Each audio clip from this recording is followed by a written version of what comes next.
Hello everyone, welcome to my channel. This is Meenu Thakur. So आज के हम सेशन में विल अंडरस्टैंड और डिस्कस कैपिटल गेन टैक्स। जब भी स्टॉक मार्केट की बात करते हैं, मुनाफे की बात करते हैं, तो सरकार को देना पड़ता है टैक्स, और उसी का नाम है कैपिटल गेन टैक्स।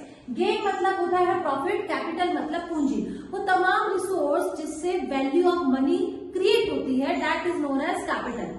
अगर हम इस डेफिनेशन पे जाए तो इसका सिंपल मीनिंग क्या है कि जो भी आप चीज खरीदते हैं, ठीक है, जो भी आप इन्वेस्टमेंट करते हैं, उसको जब आप इन्वेस्टमेंट करने के बाद उसको बेचते हैं, जो आप प्रॉफिट अर्न करते हैं, उस प्रॉफिट पे you have to pay tax to the government, that is capital gain tax. ठीक है, 20 लाख रुपए की अगर आपने कोई प्लॉट खरीदा है, 10 साल बाद आप उसको डबल कीमत में बेचते हैं, जो बीच का डिफरेंस है वो आपका प्रॉफिट है, on that profit you have to pay tax to the government.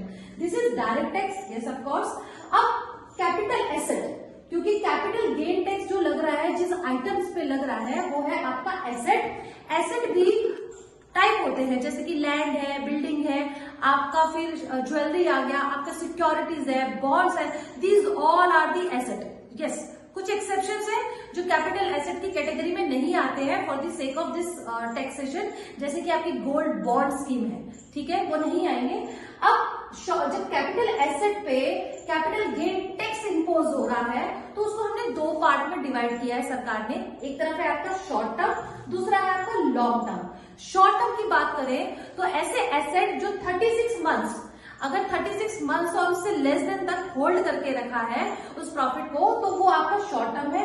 अगर वही चीज मोर देन हो जाती है तो वो लॉन्ग टर्म बन जाता है। कुछ आइटम्स इसमें ऐसे हैं जो 24 महीने के लिए कैटेगराइज किए गए हैं, और कुछ ऐसे शेयर्स वगैरह है, इक्विटी शेयर्स है, वो आपके 12 महीने, 1 साल के लिए। ठीक है, इसी तरीके से यहाँ पे आप बात करते हैं टैक्स की, ये कैटेगरी हो गई। अब टैक्स कैसे लगता है, ये मेजरली मैंने लिया है शेयर्स का।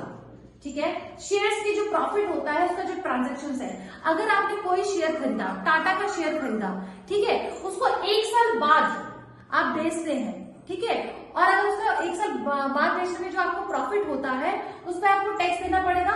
वो आपका आ जाता है एलटीसीजी, यानी long term capital gain tax. ठीक है, उसका जो रेट है वो आपका 10% है और कुछ 20% है। कुछ कैटेगरी में आपका 20% लगेगा, कुछ कैटेगरी में आपका 10% लगेगा। लेकिन ये जो 10% है ना, यहाँ पे एक इंपॉर्टेंट फैक्ट है, वो है आपका एग्जेम्पशन।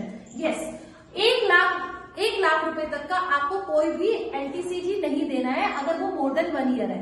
ठीक है, अब शॉर्ट टर्म में आपका टैक्स रेट क्या है, 15%। यहाँ पे एक चीज और आ जाती है, एसटीटी, यानी एसटीटी जैसे मैंने बताया, सिक्योरिटी ट्रांजैक्शन टैक्स। ठीक है, जब एसटीटी एप्लीकेबल होता है, सिक्योरिटी यानी आप जो भी सिक्योरिटी का ट्रांजैक्शन करते हैं, कोई भी शेयर्स है, कोई भी बॉन्ड्स है, तो जब भी आप ट्रांजैक्शन करते हैं तो एक टैक्स लगता है, that is known as STT. ये 2004 में लागू हुआ था, एप्लीकेबल हुआ है। इसके बारे में फुल डिस्कशन हम नेक्स्ट लेक्चर में करेंगे। अभी बस इतना समझो, जब एसटीटी एप्लीकेबल होता है तो उस जगह में आपका एसटीसीजी नहीं लगता है, ये इम्पोज नहीं होता है। मतलब ये 15% लगता तो है, बट 15% नहीं लगता है। इसका रेट क्या हो जाता है, सिमिलर जो आपका इनकम टैक्स रेट है, अकॉर्डिंग टू योर इनकम, जिस आप स्लैब रेट में आएंगे, that will be your STCG. ठीक है, और जब एसटीटी नहीं एप्लीकेबल है, then yes of course you have to pay STCG at 15%। ठीक है, तो यहां तक यही चीज था। इसके बाद जब हम कैलकुलेशन की बात करें तो इतना याद रखना कि इसमें इंडेक्सेशन ऑफ कॉस्ट, इसमें इंडेक्सेशन ऑफ कॉस्ट आता है जब इसको कैलकुलेट करते हैं। कैलकुलेट करने में इंडेक्सेशन मतलब इन्फ्लेशन, इसका थोड़ा सा लंबा डिस्कशन है कि नेक्स्ट वीडियो में हम रखते हैं, जिसमें मैं आपको एसटीटी के बारे में बताऊंगी, आपको ये भी बताऊंगी कि कैसे टैक्स से बचा जाए, जिसे हम कहते हैं टैक्स हार्वेस्टिंग।